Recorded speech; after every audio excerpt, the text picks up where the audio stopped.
Welcome to the LivBtr podcast. I'm Erica Spiegelman, addiction and wellness specialist and author, and along with me, I have my co-host, Jay Siano, a New York-based serial entrepreneur, business scaling expert, and wellness aficionado. We are here to inspire, encourage growth, and most importantly, to live better.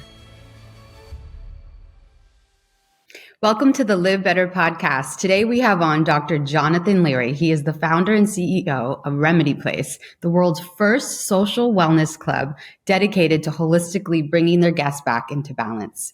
Welcome to the show, Jonathan. We're so excited to have you.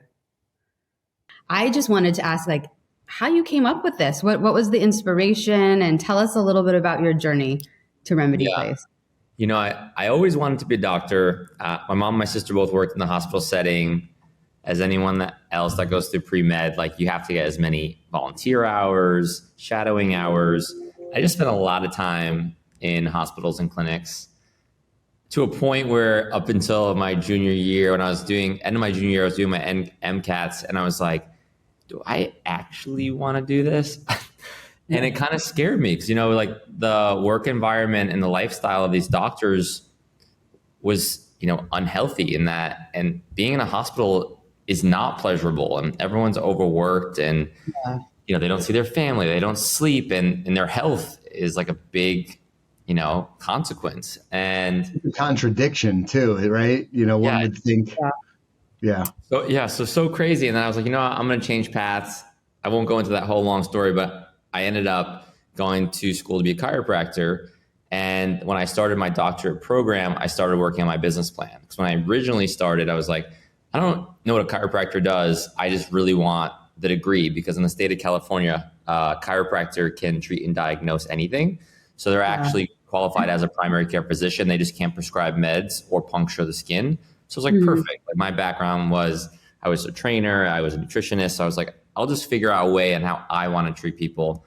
And that's when I started working on the business plan. So it was every Sunday chipping away on how do I make this different? And then when I graduated 4 years later, I went to the bank, had this 158-page business plan, knew nothing about business. I was just Googling everything I thought it would take to get a loan. And what year was this, Jonathan, just for the community? Yeah. This was at the end of 2015, I believe. Yeah, end of 2015.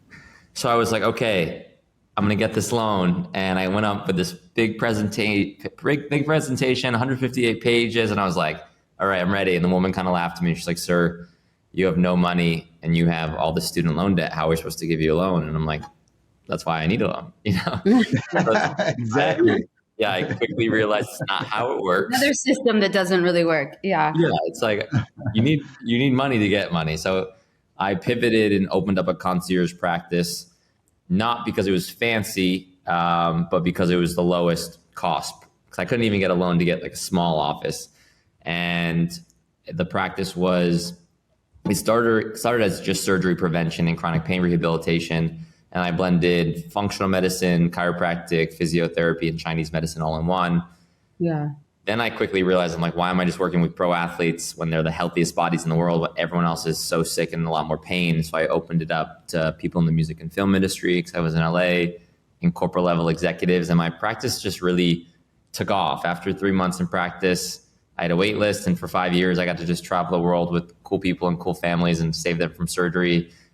But in the meantime, I was working on the business plan. I was using all the clinical evidence and the market research that I gathered throughout my practice after treating patients and listening to patients, and really just understanding what works, what doesn't work, what do they need, what do they not need, what are the common things I see across all of them, what are they willing to compromise, what are they not willing to compromise. And I just learned so much. And the business plan drastically changed substantially over those years, but that's why it was now it's over 11 years of constant data and research that I've done personally, instead of just reading, this is a fancy piece of equipment, or this might do this, or worrying about who sponsored or funded this research article. It's everything at Remedy is there because I know it works, and there's a reason, because I was trying to solve an issue that I saw. So real quickly, just to ask a few questions around what you just said. So your initial business plan was not necessarily Remedy Place.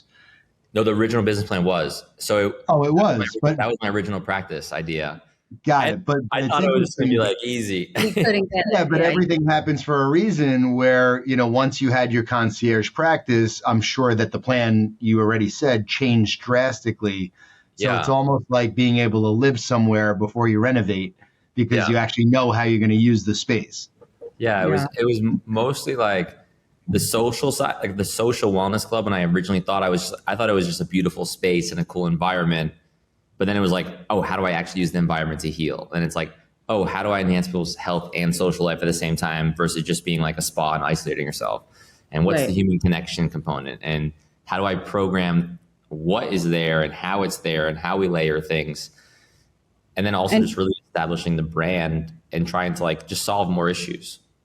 So how, like for, and I do a lot of work in the recovery space as a licensed counselor. And so for me, addiction recovery, community is so important. It's everything actually when you're recovering. And so I love this idea, obviously, for us to engage in our health in terms of like a social, emotional, communal energy around that. So what is Remedy Place in regards to that for people that don't know? Yeah. So it's the world's first social wellness club. So it's not like a spa or a gym where you go, like in a spa, you go to isolate yourself in each room. Yeah. At Remedy, you can do that if you want, but we'd rather you do it with others. So we call it social self-care. Oh, okay. So like every single experience you can do with somebody else. And we try to push it as a substitute on how they would normally socialize. So where they would bring a date, where they would have a meeting, where they would meet their friends after work, where they'd have their birthday, where they'd host an event. Cool. We start really looking at everything that people do when they socialize and just create a healthier substitution. That's amazing. Erica, it's amazing. We all have the benefit of having many mutual friends, and I was able to tour the space with Jonathan and talk about what he's doing and where everything's going, which is so exciting. And I hope you'll share some of that stuff with our audience. But it's really just unlike anything. I travel the country looking for unique, exciting concepts that are in the healthy living space. And it's unlike anything that exists. That's amazing. It's even better when you step into the place. I'm looking forward to going. Yeah, I want to check it out for sure. I was lucky enough to be treated by somebody that worked with you. Okay. And she did cupping for me for the first time. It was at an event that you guys did. Amazing. Yes, and at this Poosh event, because I write for Poosh, I was a little hesitant, but I've had so many back issues since I've had kids. I'm always picking up my kids and I'm bending over the wrong way. And I'm not, it's just like, you don't think about it in the moment unless you're totally mindful. So I was having like headaches from my back and all these things. And after this fire cupping, it was really incredible, really helped. And then I've been doing it. So it's like, it was a great experience. I just wanted to let you know that.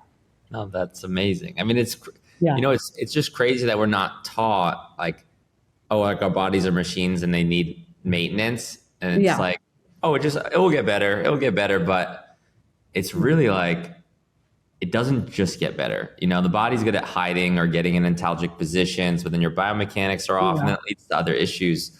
But it's cool that the awareness around alternative medicine and even like you were nervous or like hesitant to do it. And then once you do it, you get it because you're like, oh, it actually worked. And it is crazy, but at least the awareness and a lot of stigmas behind alternative medicine is just changing because it is the one thing that actually works.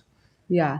Jonathan, just really quick, for people that are listening that maybe don't have access to a place like Remedy Place, or they, again, don't have the information or education around it and they hear these terms, cupping, this, that, what can we do to push people to be more proactive and to, get over that hump of fear or hesitancy and really try and let's do this. Like, let's get preventative. We don't need to wait till we're in chronic pain, or we don't need to wait until we have a really big issue. What can we do to help people? What can you offer us? I mean, start small. Here's the thing is like people try to do these drastic changes or like, I want to go on this diet. And then they look at these like short-term things, or they're looking for a quick fix or like a supplement that's going to fix all their problems. And it's not how it works. It's like, a lot of work and it's hard to take care of yourself, and you have to be diligent, and it's something that you do have to do forever. It's not something that you just go on a diet for a month or 2 months, 3 months. It's like you have to take the small stages at whatever capacity that you learn to love it and you can naturally put it in your routine. And the foundational pillars of health are really simple. It's like even before going to your acupuncturist, learning how to eat. Like anything you put in your body is either going to fuel or fight disease. It's like that is medicine, and either you're violently attacking your body every day or you're healing your body. Then it's like movement. Like now with YouTube and social media, you don't have to have access to have a trainer that is like the best trainer and pay them $200-$300 an hour. You can go and just learn simple movements, because movement cures pain. If you're in pain, we just need to restore motion, proper motion in that area.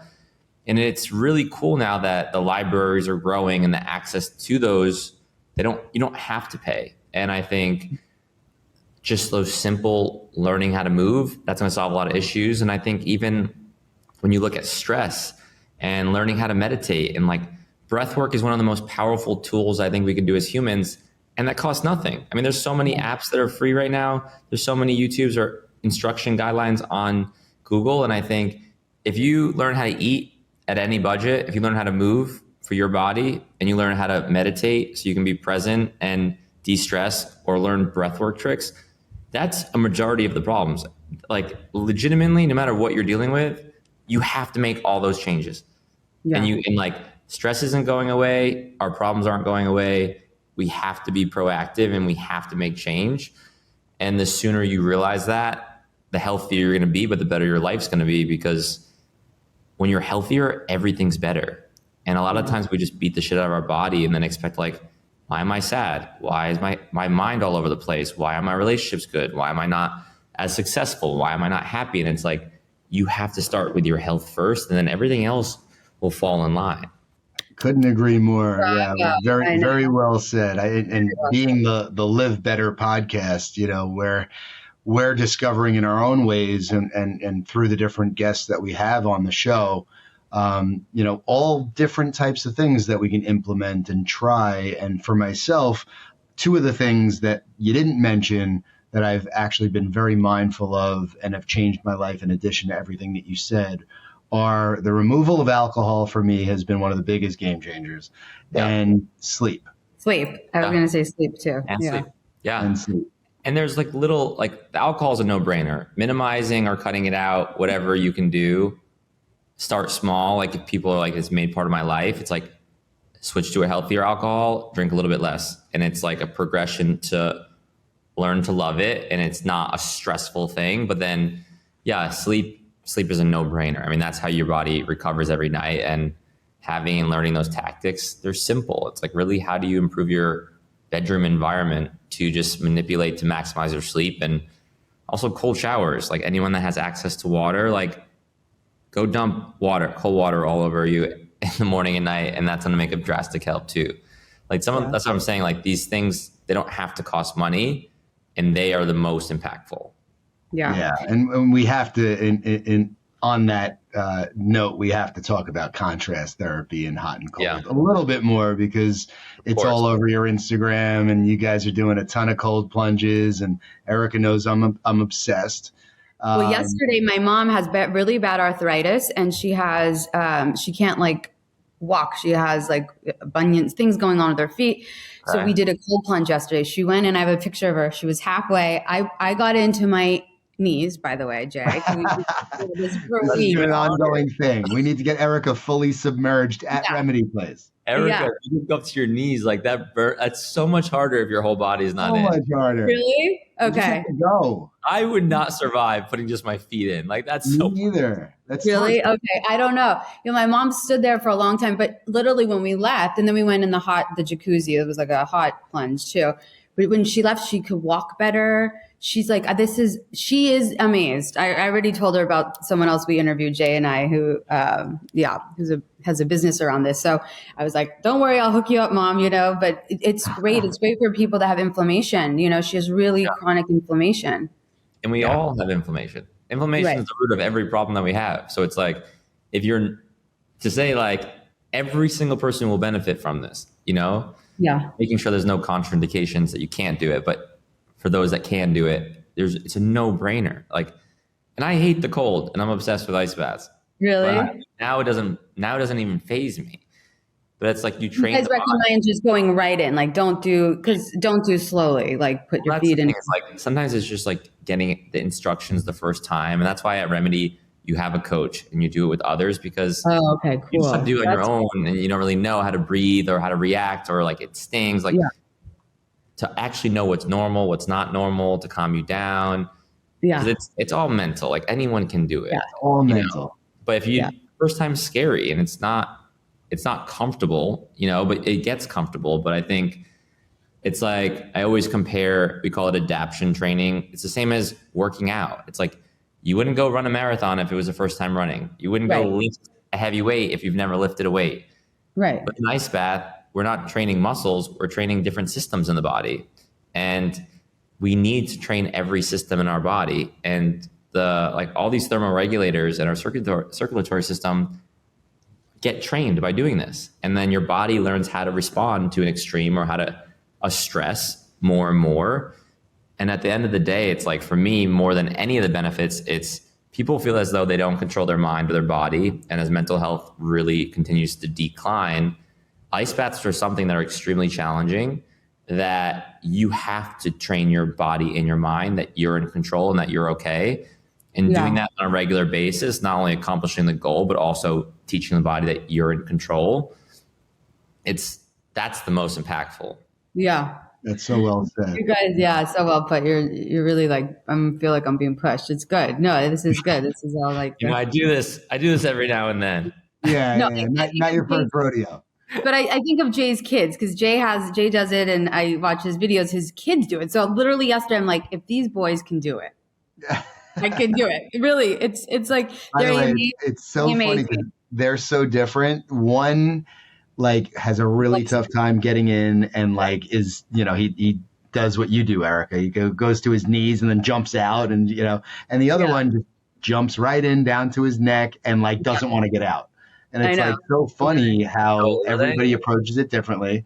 And it's the fear thing, because once you kind of get past that, my experience is just, it's not even about the cold anymore. It's like just the discomfort and just facing the fear head on. And it's not really uncomfortable after a certain amount of time. Yeah. How old are they? 11 and 8. Yeah, I do like an uncle's week each year, because I try to like give experiences instead of gifts. So I fly out my, like last year, my nephew came out, and that was our first thing. I'm like, all right, Aiden, you're going in an ice bath. So I heated it up a little bit so it wasn't as cold. Yeah. But I was expecting him to like dip his toe, and no, he like jumped right in, and I'm like, I was so surprised, and he did it for like a minute and a half. I was so proud of him. Yeah, I don't let them go past the minute and a half. That's the mark, And one of them is like he could stay in for 10 minutes, and I'm just like grabbing him and pulling him out. Really? Oh my God! I saw this one TikTok of this woman, and she did her ice plunge every day, but she had like a 2 or 3 year old, so she just filled up like a bucket of water with like those white like plastic balls that kids jump in those pins of like those bits of balls. And the daughter would do it with her mom. It wasn't a real ice bath, but it was like cute, that just instilling those habits. And like, I don't know, I thought it was adorable. And, there's things that we should be instilling in our kids at an early age so that they know how to take care of themselves. 100%. So just sticking with that for a second, obviously studying and learning as much about that as possible. There's varying thoughts on the ideal amount of time and frequency and things of that nature. Can you tell us your thoughts on that?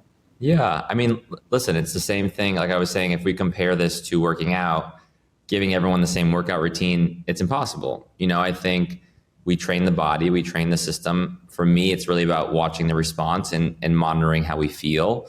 If you're in the water and your body's calm and you start to shiver, that's like a good physiological response of like, oh, this is the time that it's too much. Let's take you out. There's days that depending on, and it varies so much. Depends on how much body fat you have. That is if you're male versus female, your age, how much stress you're under. Like I have people who will come in and they'll be like, they always hit the 6 minute mark, and then they went out drinking, and the next day they come in, they're like, why am I shivering at 3 minutes? It's so frustrating. I'm like, because your body's already stressed. Like, this is your max today. Yeah. And I think sometimes I'll do it every day and I'm like, you know what? I'm just too tired, because it's a lot on the body. So I pull back. And I think just like you listen to your body with your workouts, listen to your body with these ice baths. And I think it's still not that it's been around forever, but like research hasn't caught up to it enough. I mean, according to like Huberman, he says 11 minutes a week, and you can divide it however you want. But I usually do 6 minutes every other day. And I've been doing that for 4 years. And I feel incredible. I do my blood work. I do every test. And I'm like, it's hard to tell. It's hard to give the world an average when there's so many factors. And I think as long as you feel good and it's a safe amount and you're looking to the body's response, then start small and grow. And it depends on the temperature of the water. Like if you're in a 50-degree tub or you're in a 32-degree tub, 33-degree, it changes. So no matter what it is, if it's like you're in a place or you're making it by yourself, just listen to your body's response. I mean, I love that this is also like, I think Jay and I talk about this a lot of like intuition and following your intuition. I think a lot of us look to others for answers, right? We look outside ourselves. We look to ayahuasca ceremonies. We look to this, we look to that, versus like really trying to educate our kids, starting with our kids, and then also just educating us now. Like it's never too late to start to really hone in on like our own intuition. How do we feel? Like, instead of it's so powerful and it's so simple and it's so like, you would think common sense, but people do not follow their intuition about how they truly feel about a situation, about a person, about their health, about everything. And I think this is just such a good message. We need like classes on this. Literally, we need to be tested. And then, right. Yeah. I mean, something like this needs to like pivot and change in this world. Yeah. And science changes every day. Like if I treated my patients with some of the things that I was taught in my textbooks, it would be bad. Like that's what we don't realize is we learn, and science is just a hypothesis, to only do what you've read in research or in a textbook. I'm like, half those textbooks are outdated. Like it doesn't, like we're learning things that make no sense. Like it's like anything you learn about the food pyramid. It's like, even in my undergrad, it was still the food pyramid. I'm like, this is wrong. Like so it's sad and it's scary, but it's really just it's the lack of education, and it's the lack of, people. Like a lot of people only want to do what research shows. And I'm like, research can't show everything. And like you said, intuition and gut and like testing things out and knowing how you feel, I think are way more important. It's like, oh, it's not a double-blind study. It's not real. And it's like, well, tell me how you're going to do a double-blind study going into an ice bath or not going into ice bath, or getting an adjustment or not getting an adjustment, or getting cupping or not. I'm like, you can't. And it's everyone has an agenda. There's always biasm, and who's funding it? Why are they funding it? And it's just scary. It's like, but great. I'm glad you brought all this up, because I think this is great for people to hear. Seriously, it's true. It's hard. 'Cause I mean, like I'm a very science-based person, and I went into an alternative medicine space where when I started my program, everyone was like, oh, these are fake doctors. This isn't real. I'm like, it's wild. It doesn't matter. Like even like sometimes now, like not as much, but the first couple of years I opened Remedy, like I would have interviews and get all these articles, and they wouldn't put doctor in front of my name, because even though it was a doctor of chiropractic, it wasn't a medical doctor. I'm like, well, do you want someone that studied medicine to tell you about ice baths, or you want someone to tell you that studied like the actual human body and the holistic side and self-care and preventative care? Because it's really interesting, Yeah. That is interesting. Yeah. So, well, through your good work with Remedy, you're introducing a lot of folks, to all of the things. And I think we mentioned the word community earlier, right? And just by if we spent time together, we would learn so much more about all these things from you and from each other. And when you're spending time with other people that are like-minded and sharing, what's working for them, and just kind of having those conversations and being surrounded by other people that are trying to live better and feel better. That is I think the most exciting thing, about kind of where I'm at in life, and, what you're doing and what you're offering to the world. And obviously my day job is really scaling companies in the healthy lifestyle space. And it begs the question, what's next for Remedy Place, because of course I can enjoy it in both New York City and in West Hollywood because I'm in both places frequently. And Eric is in LA and I'm in New York. And, a lot of other folks would love to try it, I'm sure. So what are the future plans? Can you share some of that with us? Yeah. I mean, for me, love the clubs, my goal, but it's not to create 100 clubs and mass produce these all over the world. I want to do 15 to 20 clubs, but the real mission of Remedy is just to build a platform. At the end of the day, you're doing it, sir. But when we're talking about all this stuff, people now are more curious and they're asking more questions than ever. And when we're talking about those foundational pillars being free, I just want to be able to be the one reliable source of education that anyone in the world can go, oh, I can go to Remedy's media page because anything they're going to say and teach me on how to take care of myself and for me to learn how my body works and how to take care of it, that's the goal, because I think that's how we change healthcare is by providing that free education. In the meantime, we're building out the media side to actually do that and the education side to do that. We're also entering the home space, also entering commercial spaces where, as we lead the industry by creating it and innovating it, I also want to supply it. So we're coming out with our own tech components, everything from an ice bath to hyperbaric to sauna hours that, if it's your home to a hotel to a country club or an amenity for a building, everyone needs this stuff. And the way I look at this is all of this is the fitness industry before the fitness industry. Now there's a gym in every single building, every residence, every workspace. And it's but self-care probably could even maybe be more important because our bodies are stressed and we need regular care.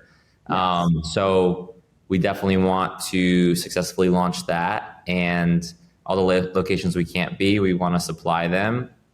And then for luxury homes, we're doing Remedy rooms, which are basically mini remedies for your home. A lot of these luxury developers are building spas, but spas, you need staff. So this is all self-administered self-care. What else do we do? Yeah, and then we're also smart. Yeah. Yeah. And then we are expanding. So we have our next handful picked out. We haven't publicly announced any of them except for Soho. So we're doing our third club that is set to open in January. But, construction is always interesting. So the goal is January, but we will see. But we actually just started framing walls, I think actually today. So, awesome.